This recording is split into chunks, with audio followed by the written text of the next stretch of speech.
So let's get right into reading Psalms 1:1. The way of the righteous and the end of the ungodly. Blessed is the man who walks not in the counsel of the ungodly, nor stands in the path of sinners, nor sits in the seat of the scornful. But his delight is in the law of the Lord, and in his law he meditates day and night.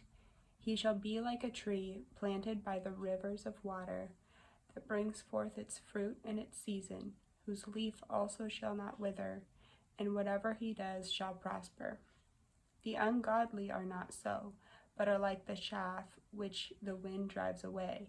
Therefore the ungodly shall not stand in judgment, nor sinners in the congregation of the righteous.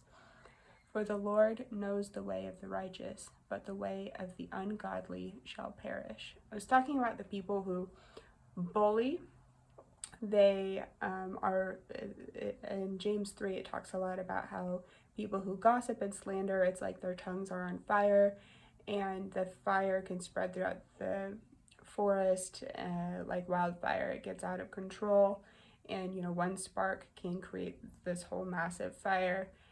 But the way to combat that is not to allow yourself to be lit on fire and then do the same thing back and speak scornfully back and become just like them, also a source of fire. But what you want to do is have yourself well watered, just like it talked about in this passage in Psalm 1, and also water the other people around you. Speak life to them, bless your enemies, turn the other cheek. If they ask for your coat, give them more than what they ask for. If they ask you to go a mile, go two, etc., etc.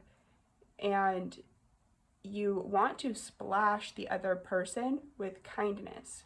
When we bless our enemies, we put hot coals on their head. But in this case, what you're doing is just putting out that fire, and it makes you untouchable.